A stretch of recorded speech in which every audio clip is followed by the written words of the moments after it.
A lo largo de la historia, la humanidad ha padecido todo tipo de guerras que se han caracterizado por el uso de todo tipo de armas y de formas de acabar con el enemigo. Pero en los últimos 200 años, y sobre todo desde la primera década del pasado siglo, otra forma de guerra, tanto más eficaz que sus predecesoras, porque además busca otros objetivos, se viene desarrollando sin necesitar armas físicas que derramen sangre y muerte, porque esta vez el arma no apunta a tu cuerpo, sino a tu mente. Si bien la manipulación de masas a través de la mentira y la creación de falsedades existe desde casi los inicios de esta civilización, ya sea con religiones o manipulando la historia, la guerra contra tu mente se ha convertido en arma fundamental del actual sistema imperante, desde fuentes tan variadas como, por ejemplo, la Fabian Society, o la Escuela de Frankfurt, o el Instituto Tavistock, o las tesis freudianas, o ismos de todo tipo, ¿no? Con otra faceta o fuente determinante para forjar un tipo de sujeto al que ellos etiquetan como ciudadano, al cual moldean a su antojo porque la mayoría de los asuntos del comportamiento y del pensamiento popular son implantados científicamente día a día en la conciencia pública mediante bombardeos publicitarios. Por sintetizar, veamos antecedentes históricos sobre el manejo de la información para que, una vez conocidos los principios básicos de cómo surgió históricamente nuestro sistema actual de control mediático, seamos más capaces de cuestionar cualquier noticia del día.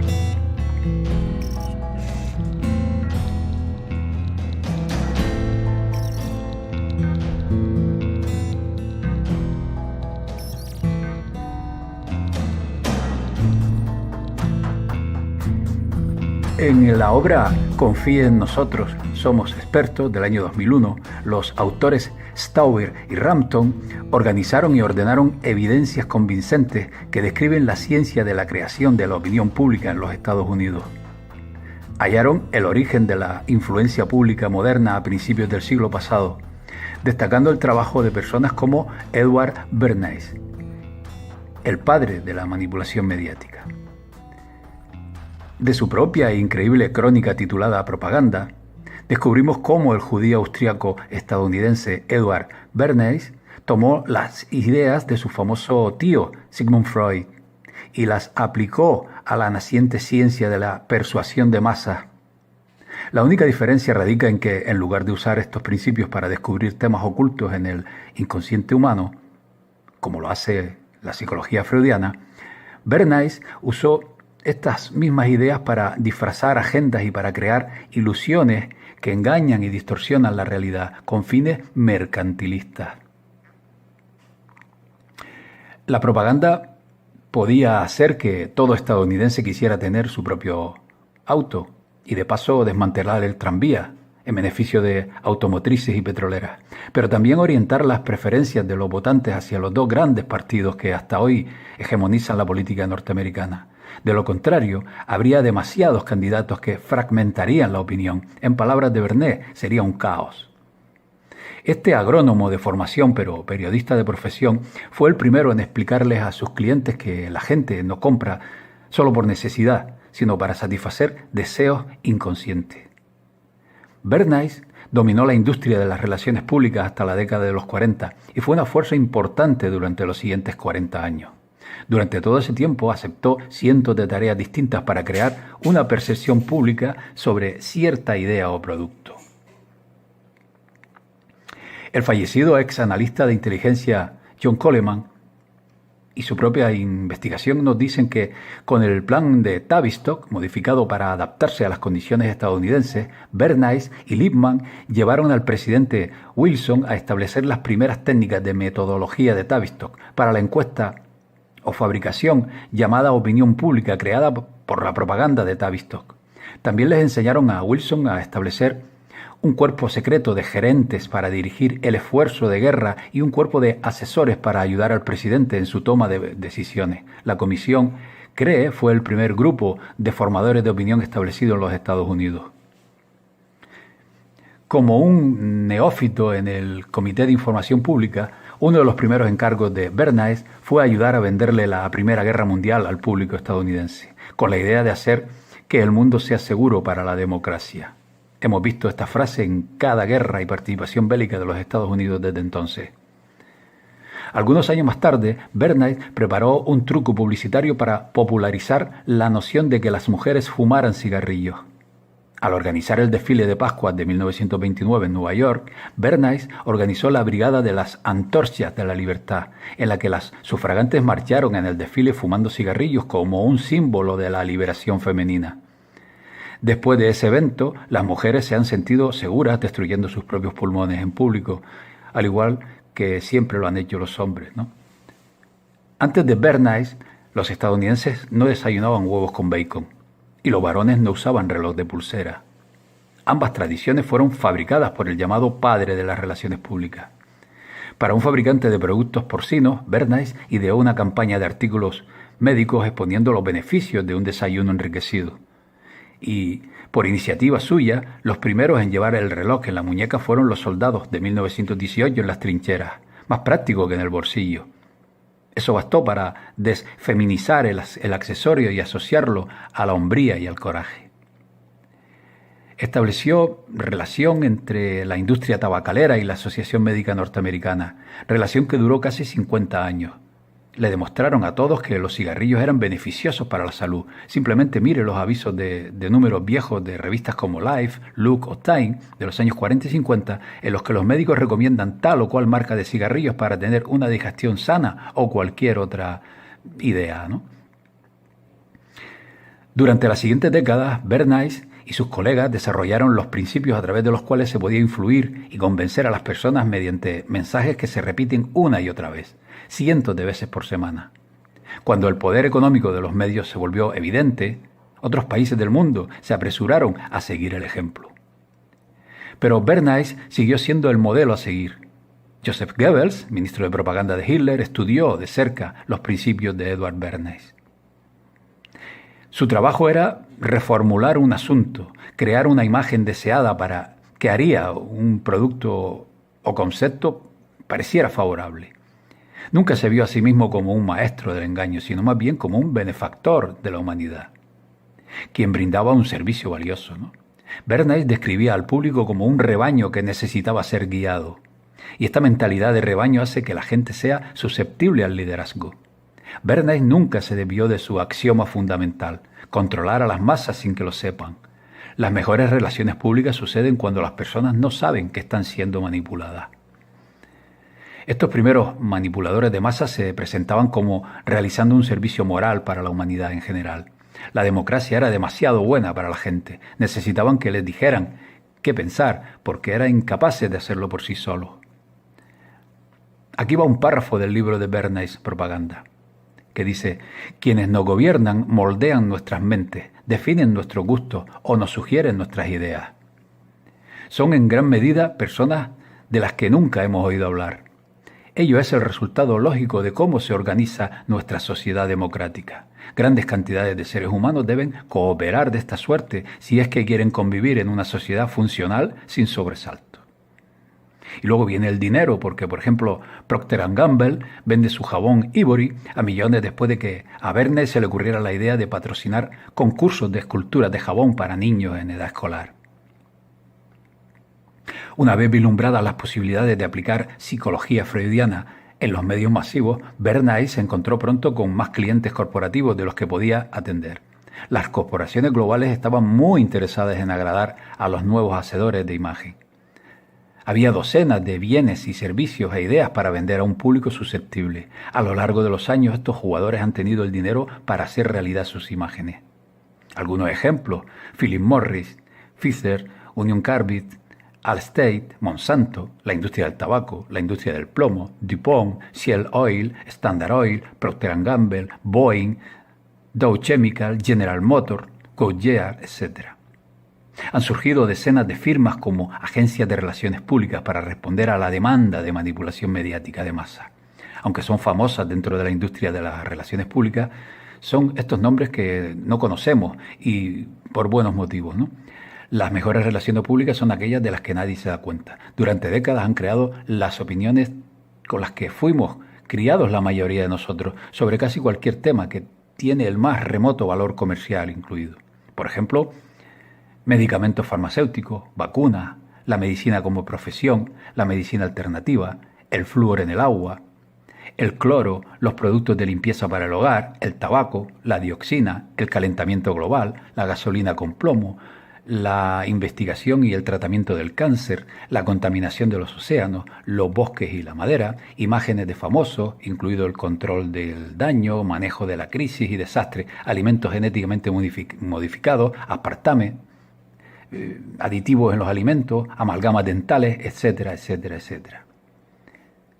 Bernays aprendió pronto que la manera más efectiva de crear credibilidad para un producto o imagen era mediante el apoyo de un tercero independiente. Por ejemplo, si General Motors dijera que el calentamiento global es un fraude creado por unos activistas ecologistas liberales, la gente sospecharía de los motivos de General Motors, porque la fortuna de esta empresa está basada en vender automóviles. Sin embargo, si un instituto de investigación independiente con un nombre muy creíble, como por ejemplo la Coalición del Clima Global, emitiera un informe científico que dice que el calentamiento global es realmente una ficción, la gente empezaría a confundirse y a tener dudas sobre el tema original.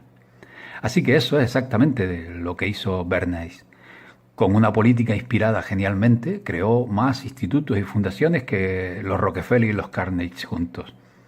Financiados silenciosamente por las industrias cuyos productos estaban siendo evaluados, estas agencias independientes de investigación elaborarían estudios científicos y material de prensa para crear cualquier imagen que los jefes quisieran.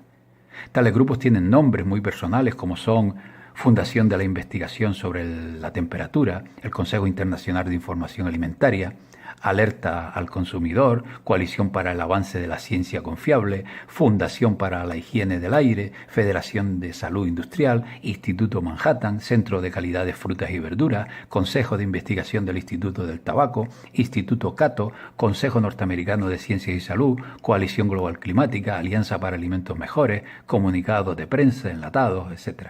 Muchos de estos informes enlatados se leen como noticias y de hecho son moldeados para que parezcan noticias. Esto le ahorra a los periodistas el tener que investigar los temas, especialmente cuando se trata de asuntos sobre los que saben muy poco. Secciones enteras del comunicado, en el caso de noticias de televisión, del clip, pueden ser tomadas intactas, sin edición. Se les agrega el nombre del periodista o del diario o de la estación de televisión y voilà, noticias instantáneas, copiar y pegar, escritas por firmas de relaciones públicas corporativas.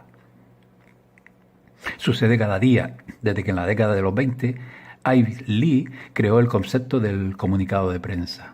A veces hasta la mitad de las noticias que aparecen en un número de Wall Street Journal están basados solamente en tales comunicados de prensa. Este tipo de historias están mezcladas con historias investigadas legítimamente, a menos que haya hecho la investigación usted mismo. No hay forma de saber cuál es cuál. Así que cuando vemos que se cita una nueva investigación, deberíamos siempre sospechar primero que la fuente es otro grupo financiado por una industria. A medida que evolucionó la ciencia del control de masas, las firmas de relaciones públicas desarrollaron más lineamientos para ser copiados efectivamente. Estas son algunas de las joyas. Deshumanice al participante atacado, etiquetándolo e insultándolo. Utilice generalidades brillantes usando palabras emocionalmente positivas. Cuando oculte algo, no se exprese de manera simple. Ándese con rodeos para ganar tiempo. Distraiga. Obtenga apoyo de famosos, iglesias, deportistas, personas en la calle, cualquiera que no sea experto en el tema del que se está tratando. El engaño de la gente común. Nosotros los multimillonarios somos iguales que usted. Cuando minimice la infamia, no diga nada memorable. Cuando minimice la infamia, señale los beneficios de lo que acaba de suceder.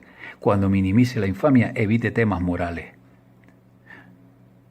Guarde esta lista. Empieza a buscar estas técnicas. No es difícil. Mire el diario de hoy o el noticiero de la noche. Obsérvelo.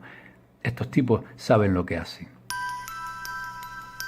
El director Adam Curtis, con The Century of the Shelf, analiza la influencia de Edward Bernays, el sobrino de Freud, que inventó el trabajo de relaciones públicas, antes llamado propaganda, y que utilizó los conocimientos psicoanalíticos de su tío sobre el inconsciente para crear, para las corporaciones y la CIA, métodos de control y dominio sobre las masas. Bernays le enseñó al sistema que, ligando los productos industriales a los deseos inconscientes de los individuos, se podía lograr que estos hicieran cosas que inicialmente no querían o no necesitaban.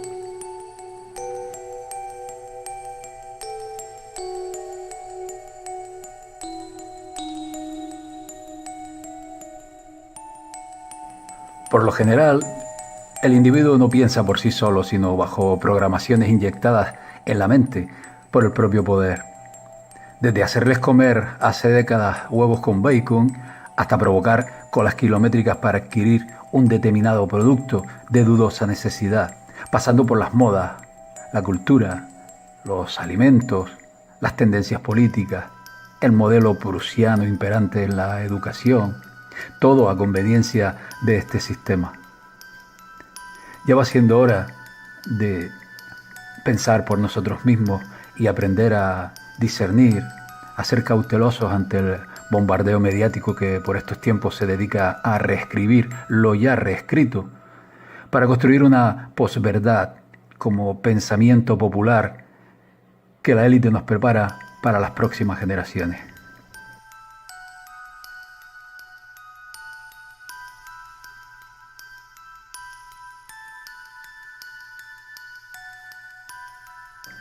Para complementar el vídeo anterior sobre los orígenes de la propaganda moderna de Edward Bernays, basada en las tesis de su tío Sigmund Freud, conviene recordar este decálogo, posiblemente ya conocido por muchos de ustedes, obra del francés Sylvain Timsit y atribuida por error a Noam Chomsky. Si Bernays logró, por ejemplo, que los estadounidenses desayunaran huevos con bacon y que la mujer viera en el cigarrillo un símbolo de liberación, este tipo de propaganda se nos antoja casi infantil al paso de los años, puesto que hoy día las estrategias para manipular a la opinión pública han evolucionado, como es obvio. Según el autor original, el francés Sylvain Timsit, hoy se manipula a las masas con estas 10 estrategias.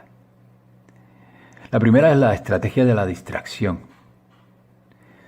Esta primera estrategia de manipulación mediática es la distracción, como decía, puesto que es el elemento primordial del control sobre la sociedad y consiste en desviar la atención del público de los asuntos importantes.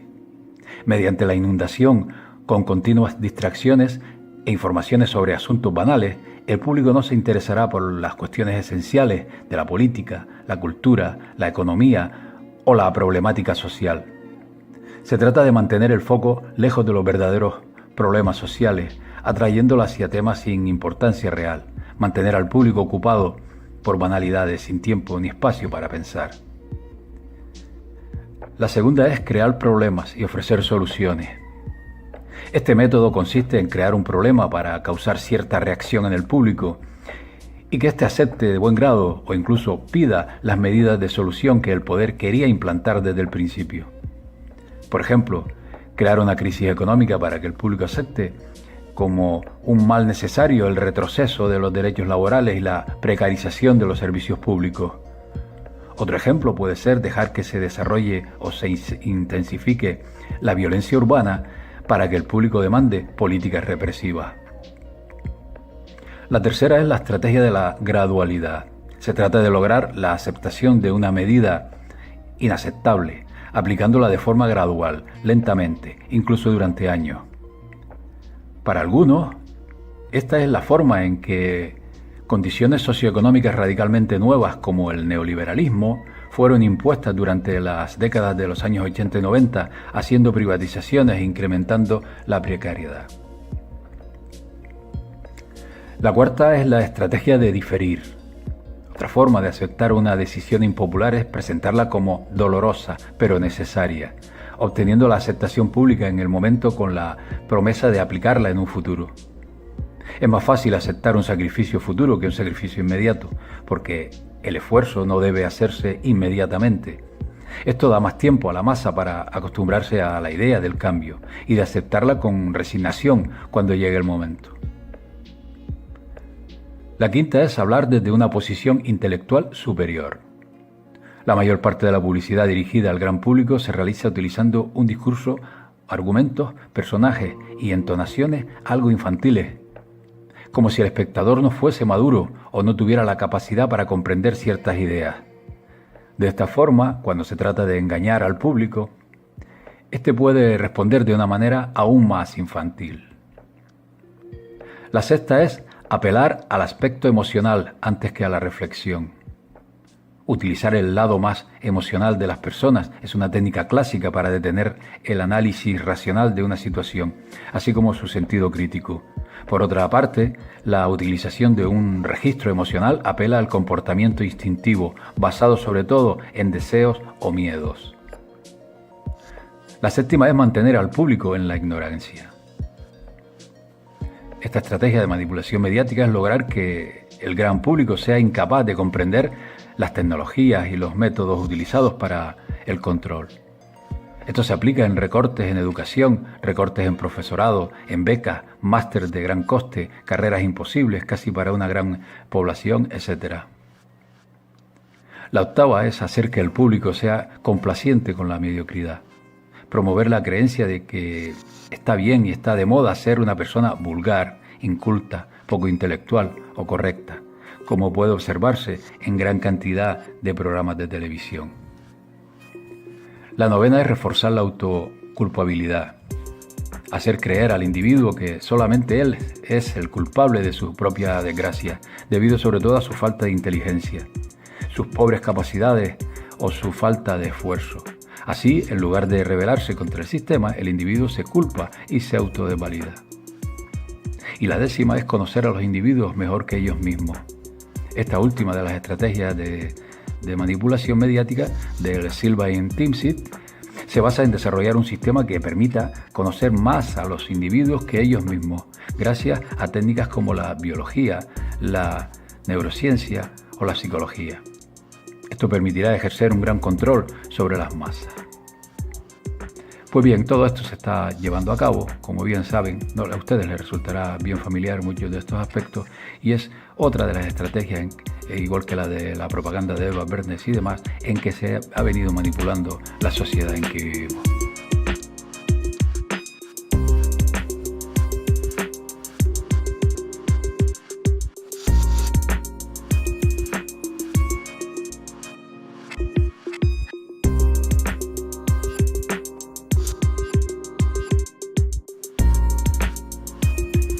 El controvertido informe Iron Mountain sobre la posibilidad y conveniencia de la paz es un informe de origen disputado. La versión oficial afirma que es una falsificación perpetrada en el año 1967 por un grupo de graciosos. La versión extraoficial asegura que es un documento publicado originalmente en 1966, supuestamente por el Hudson Institute, un think tank sin ánimo de lucro fundado en 1961 y mantenido por las contribuciones de corporaciones como Eli Lilly and Company, Monsanto, DuPont, Dow Elanco, Sandoz, Ciba-Geigy, Conagra, Cargill y Procter & Gamble, a solicitud del entonces secretario de Defensa Robert McNamara, miembro del Consejo de Relaciones Exteriores y de la Trilateral y expresidente del Banco Mundial. En 1961, según esta versión, la administración Kennedy ordenó un estudio clasificado top secret para determinar los problemas con los que se enfrentarían los Estados Unidos si el mundo se trasladara de una era de guerras a una edad de paz estable y permanente. Y no únicamente los Estados Unidos, sino todo el mundo. En 1963, la selección de especialistas habría sido realizada. El grupo final consistiría en 15 expertos en varias disciplinas académicas, seleccionados por su experiencia en sus respectivos campos. Durante 2 años y medio, los componentes del grupo mantuvieron citas regulares hasta que a finales de marzo de 1966 quedó redactado el informe final, destinado en principio a funcionarios gubernamentales de alto rango. Su primera y última reunión se habría celebrado en un refugio de supervivencia nuclear llamado Iron Mountain. El presidente Lyndon Johnson, según dicen, dio la orden de que el informe no fuese nunca emitido, debido a la naturaleza de las conclusiones alcanzadas. Uno de los hombres implicados en este estudio decidió sacarlo a la luz pública, bajo el nombre de John Doe, con gran riesgo para su vida. Entre los que en su momento le dieron credibilidad hubo varios periodistas del New York Times. El informe se volvió a publicar en 1966 por Leonard Lewin en The Free Press de Nueva York, quien decía que él mismo había sido el autor, tratando de tranquilizar a la población. La autenticidad del texto puede ser motivo de discusión, pero su contenido es tan real a fecha de hoy y tan clarificador de algunos aspectos de la vida política, económica y social actual que, como dice Adrián Salvucci en la introducción de su versión traducida al español, si non è vero, è bene trovato. Según este informe, como explica Fernando Hernández Holgado en Miseria del militarismo, una crítica del discurso de la guerra constituye el principal eje vertebrador de las sociedades modernas, desempeñando una serie de funciones militares, pero sobre todo no militares, económicas, políticas, sociales, culturales, científicas, ecológicas, indispensables para su estabilidad y supervivencia. Por lo cual, fuesen quienes fuesen las personas que lo elaboraron, consideran necesario un análisis riguroso de estas funciones y de los posibles sustitutos de la guerra, para decidir si es viable y conveniente instaurar un estado de paz permanente en el que se mantenga el equilibrio social. Equilibrio definido como la existencia necesaria de clases, con una clase pobre siempre en lo más bajo y una clase alta siempre arriba. El informe parte de la base de que para mantener la estabilidad política, económica, sociológica, es absolutamente necesaria una amenaza. Esta amenaza esencial ha de ser suficientemente aterradora y verosímil para ser efectiva. Literalmente dice, el enemigo alternativo debe implicar una amenaza de destrucción lo más inmediata, tangible y directamente percibida. Además, existen funciones de la guerra, ¿no? Además de la función visible y obvia, la guerra tiene implícitas otras funciones no militares, críticas para la transición hacia una condición de paz permanente. Entre ellas, por ejemplo, funciones económicas, y el informe habla de que la guerra ha brindado tanto a las sociedades antiguas como a las modernas un sistema confiable para estabilizar y controlar las economías nacionales. La producción bélica es progresista, debido a que constituye una producción que, de otra manera, no se hubiera realizado. Esto habla David Baselon en The Scarcity Makers. En el terreno de las funciones políticas, la función de la guerra, según afirma el informe, es esencialmente organizacional. Esto lo realiza esencialmente brindando una amenazante necesidad externa para que una sociedad acepte ser gobernada políticamente. Al hacerlo, establece la autoridad del gobierno para controlar a sus ciudadanos. Entre las funciones sociológicas de la guerra en este campo, la más obvia es el uso tradicional de las instituciones militares para brindar a los elementos antisociales un rol aceptable dentro de la estructura social. La guerra como controlador indispensable de las peligrosas disidencias sociales y las tendencias antisociales destructivas. De entre las funciones ecológicas de la guerra, esta ha sido el principal mecanismo evolutivo para mantener un equilibrio ecológico satisfactorio entre la población humana bruta y los recursos disponibles para supervivencia, afirma el informe. Existen funciones culturales y científicas en la guerra, y el informe habla de la constante en el arte y la cultura de alusiones bélicas, desde las danzas de la guerra a la literatura, Shakespeare, pasando por la pintura, Goya o la música, Beethoven. Entre otras funciones mencionan, y estar atentos, el informe habla de que la guerra como un factor de liberación social general. Esta es una función psicológica que sirve a las mismas funciones para la sociedad que las vacaciones, la celebración y la orgía para el individuo. La liberación y redistribución de tensiones indiferenciadas. La guerra brinda el necesario periódico reajuste de los estándares de comportamiento social, el clima moral, y permite disipar el aburrimiento general. La guerra como estabilizador generacional permite a las generaciones más viejas que se van deteriorando físicamente mantener una cuota de control sobre la generación más joven, destruyéndola si es preciso. Como clarificador ideológico, no puede haber más de dos lados en una guerra. Como base de entendimiento internacional para enriquecimiento de una cultura nacional con los logros de otra. En cuanto a la sustitución de la guerra, ¿no?, hablan de que si el sistema de la guerra como tal desapareciese, se deberían crear instituciones sustitutas capaces de satisfacer las necesidades sociales de las funciones no militares resueltas por aquella, afirma. Sin perder de vista que un sustituto viable para la guerra ha de brindar una amenaza de vida o muerte verosímil, o no servirá para la función social organizadora que cumple la guerra. Es decir, la amenaza ha de ser de una magnitud y terror sin precedentes.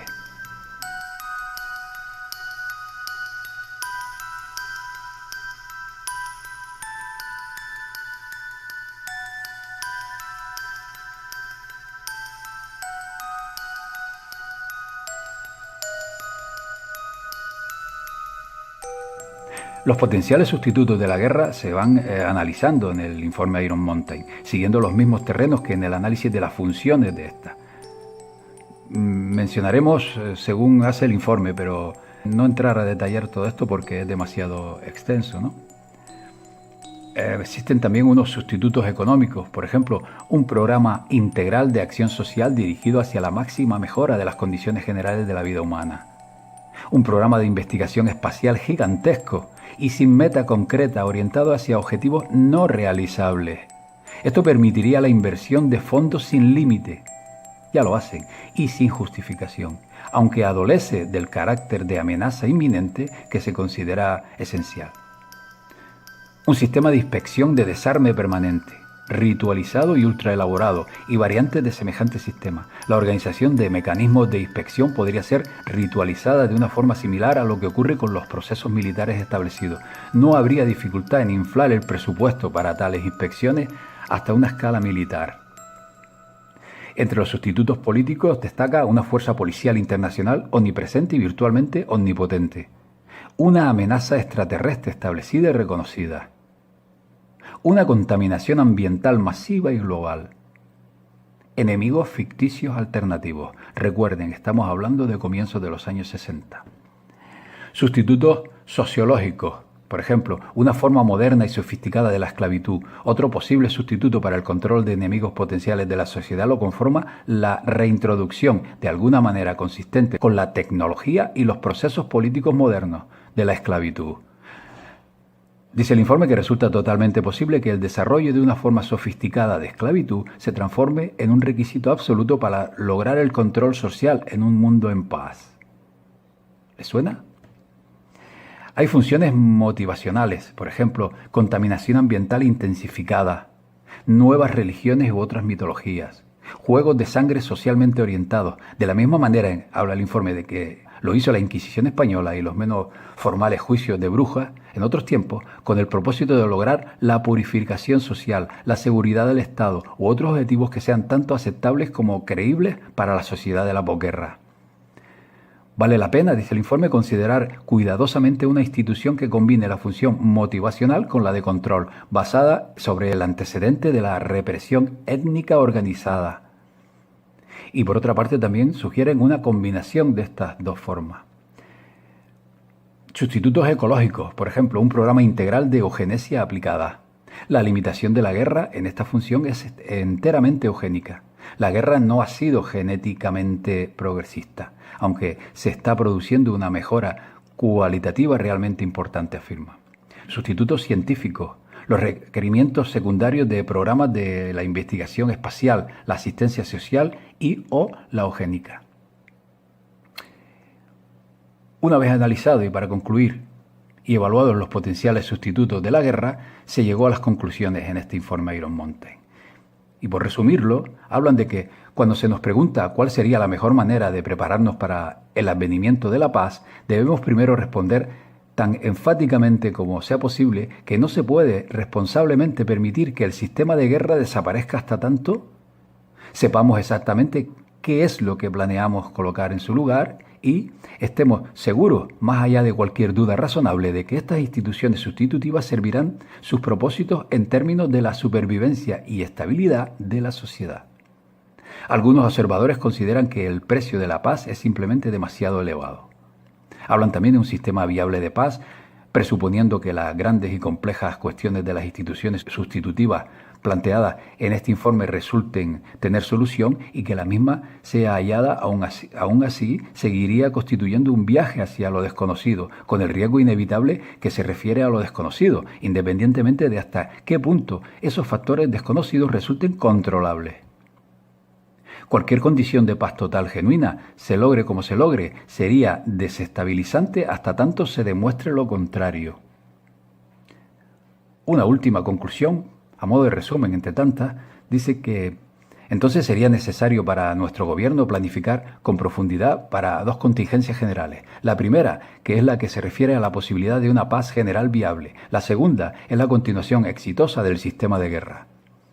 En nuestra opinión, una preparación cuidadosa para la posibilidad de la paz debería continuarse.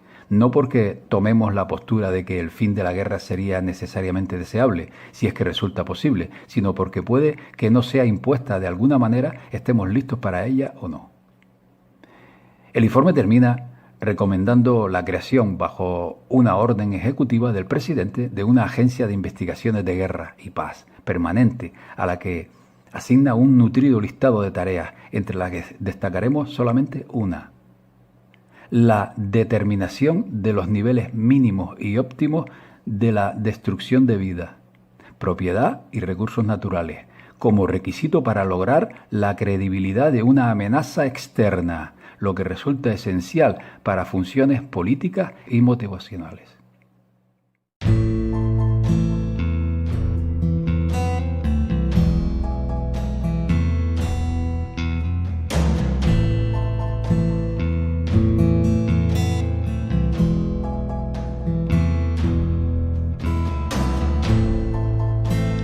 A fecha de hoy, marzo de 2021, el mundo entero está inmerso en una lucha, en una guerra contra un enemigo invisible, porque además de no verlo, como es obvio, no se ha aislado, ni se ha secuenciado, ni tan siquiera se ha purificado. Es decir, estamos viviendo el sueño húmedo de aquellos psicópatas que escribieron, entre otros documentos que ya conocemos, pero sobre todo este del informe Iron Mountain.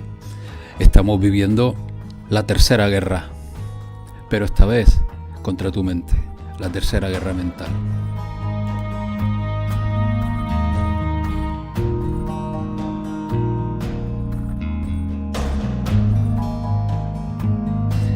Existen más métodos de manipulación mental, como el MKUltra, más enfocado a sujetos en concreto. Existe también la publicidad subliminal, los mensajes subliminales, que están presentes en la práctica totalidad de los medios audiovisuales y demás, desde la época incluso de aquellos dibujitos animados tan infantiles como los de Walt Disney. Existe también el acoso a través de ondas electromagnéticas o gangstalkings. Existen más proyectos, más maneras, pero hemos querido dejarlo en lo más elemental y más asequible y más visible a la hora de indagar en este asunto tan importante en estos tiempos y tan fundamental para la humanidad, que debemos abordar de una vez y acabar con toda esta gran farsa que nos invade.